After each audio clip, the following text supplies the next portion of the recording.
तोड़कर यहां पर मजार बनाई है, ये कह रहा है हिंदू। मंदिर में मूर्ति और तमाम वास्तुकला मौजूद है, जिसकी तस्वीर हमने आपको दिखाई। मंदिर में देवी देवताओं की मूर्ति गायब तक कर दी गई है, ऐसे आरोप लग रहे हैं। हिंदू पक्ष की तरफ से एएसआई जांच की मांग भी की गई है। अब मंदिर और दरगाह का यह मामला कोर्ट पहुंच गया है, कोर्ट में लंबित है। लेकिन दर्शकों, बड़ी बात यह कि यह सिर्फ एक तस्वीर नहीं है, वक्फ की कोशिश है कि वो मंदिरों पर कब्जा करें और ऐसे तमाम आरोप लगते रहे। एक दो रोज गुजरते नहीं है, इसलिए हम कह रहे हैं वक्फ की दादागिरी का एक और नमूना सामने आ जाता है। लेकिन भड़काऊ भाईजान ने फिर ऐसा बयान दे दिया है दर्शकों, जो दर्शाता है कि वक्फ का कब्जाधारी रवैया थमने वाला नहीं है। एआईएमआईएम चीफ असदुद्दीन ओवैसी अवैध को अवैध, गलत को गलत मानने को तैयार नहीं है, बल्कि ओवैसी उल्टा चोर कोतवाल को डांटे वाली कहावत को सही कर रहे हैं। ये तस्वीरें देखने के बाद वो ये कह रहे हैं कि मुसलमानों की जायदाद छीनने की कोशिश की जा रही है। गुजरात के सोमनाथ में नगर निगम की जमीन पर बीते दिनों हुए बुलडोजर एक्शन पर एक्सरे रिपोर्ट हमने आपको दिखाई थी, लेकिन उस पर असदुद्दीन ओवैसी कैसे भड़का रहे हैं, अब मैं आपको सुनवाने वाला हूं।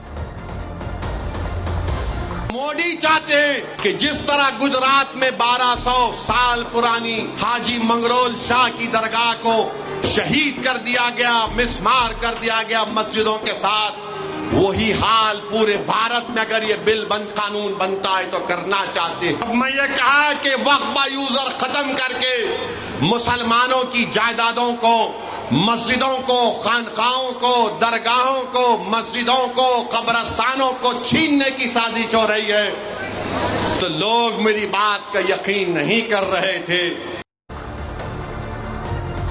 देख लिया दर्शकों आपने, यहां पर भी भाईजान भड़का रहे हैं। लेकिन अब मैं आपको बताता हूं कि कार्रवाई कैसी की गई है।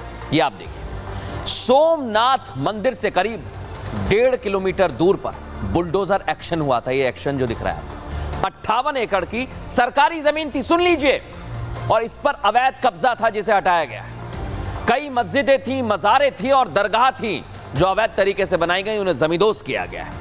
उज्जैन में आपको याद है महाकाल कॉरिडोर बना, सोमनाथ में भी सोमनाथ कॉरिडोर बनाया जा रहा था। गिर सोमनाथ कॉरिडोर को केंद्र सरकार से मंजूरी मिल चुकी है और सोमनाथ मंदिर के विकास के लिए कई योजनाओं पर काम भी किया जा रहा है। वहीं सोमनाथ कॉरिडोर के निर्माण में तेजी लाई जाए, इसके लिए यह एक्शन हुआ है, लेकिन इस पर भी भड़काने की कार्रवाई की जा रही है। और सबसे बड़ी बात यह है दर्शकों कि जब जब भड़काया जाता है तब तब सवाल खड़े होते हैं। और इधर कुछ मुस्लिम भाईजान मोदी सरकार के वक्फ संशोधन बिल पर लगातार सवाल खड़े कर रहे हैं। विरोध के बाद भी जब केंद्र को अपने आगे झुकता नहीं देखा, तब वो खुलेआम शब्दों में जमीन की हिफाजत खुद करेंगे इस तरह भड़का रहे हैं। सबसे बड़ी बात यह है कि मौलाना भड़काने पर आ गए। रहमानी क्या कह रहे हैं, सुनवाता हूं आपको। हमें यह फैसला करना होगा कि उन अमानतों को हम किसी भी कीमत पर जाये नहीं होने देंगे इंशाअल्लाह। यह हमारी जिम्मेदारी है कि हम अमानत की हिफाजत के लिए आगे आए। और यहां ठहर कर यह बात सुन लीजिए कि वक्फ जायदादें वाकिफ की मिल्कियत नहीं होती। जब किसी ने कोई जायदाद अल्लाह की राह में दे दी, वो उसकी मिल्कियत से निकलकर अल्लाह की मिल्कियत में चली गई।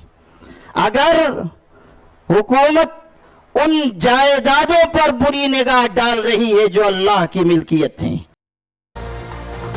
देख लिया आप, इधर भाईजान और मौलाना भड़का रहे हैं, उधर आज मोदी ने एक बहुत बड़ा मैसेज दिया है दर्शकों, और यही मैं आपको दिखा रहा हूं कि प्रधानमंत्री नरेंद्र मोदी ने मुसलमानों को, मुस्लिम भाइयों को एक बहुत बड़ा मैसेज दिया है। मैसेज क्या है और ये जाति जाति जाति हमने क्यों लिखा है, आज एक एक चीज का मैं एक्सरे करने वाला हूं दर्शकों। और ये शुरुआत होती है दर्शकों जाति की राजनीति की, जब विपक्ष बड़ी बड़ी बातें करता है हिंदुओं की जाति की, लेकिन हरियाणा की जलेबी जाति जाति करने के बाद भी कांग्रेस के हिस्से में नहीं आई है, लेकिन उसकी मिठास बीजेपी ने जरूर चखी है। और अब चुनाव परिणाम से पहले कांग्रेस जो जलेबी बना रही थी, वो उसका स्वाद क्यों नहीं चख पाई, इसका खुलासा आज प्रधानमंत्री ने किया है दर्शकों। पीएम मोदी ने 24 घंटे बाद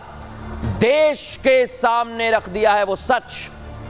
पीएम मोदी ने खुलासा कर दिया कि कांग्रेस मुसलमानों की जाति पर तो मौन रहती है, लेकिन हिंदुओं की जाति को बार बार मुद्दा बनाकर हिंदुओं को तोड़कर सत्ता हासिल करना चाहती है, क्योंकि कांग्रेस मुसलमानों को अपना वोट बैंक समझती है। पीएम मोदी ने यह बात हरियाणा चुनाव के लिए कही थी, लेकिन इसका मैसेज महाराष्ट्र और उत्तर प्रदेश, झारखंड, बिहार हर जगह पहुंचेगा, क्योंकि आने वाले महीनों में महाराष्ट्र में चुनाव होने वाले हैं दर्शकों, और यूपी की 10 विधानसभा सीटों पर भी उपचुनाव है। मोदी का मैसेज बहुत बड़ा है, उसके पीछे की वजह क्या है आपको बताऊंगा, लेकिन उससे पहले सुनिए जरा पीएम मोदी ने मुसलमानों की जाति की आज क्या कहा है, उन्हें लेकर क्या मैसेज दिया, सुनिए। कांग्रेस के एक भी नेता ने आज तक कभी नहीं कहा कि हमारे मुस्लिम भाई बहनों में कितनी जातियां होती हैं। मुस्लिम जातियों की बात आते ही कांग्रेस के नेता पर मुंह पर ताला लगाकर बैठ जाते हैं, लेकिन जब भी हिंदू समाज की बात आती है तो कांग्रेस उनकी चर्चा जाति से ही शुरू करती है। कांग्रेस की नीति है हिंदुओं की एक जाति को दूसरी जाति से लड़ाओ। कांग्रेस जानती है कि जितना हिंदू बटेगा उतना ही उसका फायदा होगा। सुना आप, कांग्रेस यानी विपक्ष मुसलमानों की जाति पर कुछ नहीं बोलता है दर्शकों, इसलिए आज पीएम मोदी ने मैसेज क्लियर दे दिया है। कांग्रेस हिंदुओं को क्या करती है दर्शकों, आप समझिए, जाति में बांटती है। हिंदुओं को जाति में बांटकर फूट डालो वाली राजनीति करती है, यानी हिंदू अगर बढ़ जाएगा दर्शकों तो फिर कांग्रेस को फायदा होगा, जो हरियाणा में नहीं हुआ है। इसलिए समझना होगा मुसलमान भाइयों को भी कि कांग्रेस आपको वोट बैंक समझती है, ये बता रहे हैं पीएम मोदी। जाति के नाम पर, मुसलमानों की जाति के नाम पर तो मुंह पर ताला लग जाता है कांग्रेस के। चुप रहकर वोट बैंक बनाना चाहती है और सिर्फ फायदा उठाना चाहती है, यह प्रधानमंत्री नरेंद्र मोदी ने किया है। लेकिन सोचिए दर्शकों, एक तरफ हिंदुओं को बांटा जा रहा है, जाति की बात की जा रही है, मुसलमानों की जाति पर कुछ नहीं कहा जा रहा है, और मोदी ने यह मैसेज हिंदुओं को एक रहने के लिए दिया है, तो मुसलमानों को समझाने के लिए कि आप कांग्रेस का वोट बैंक ना बने, आगाह कर दिया है। लेकिन कांग्रेस को इंडी गठबंधन में शामिल सहयोगी पार्टियों के नेताओं ने आज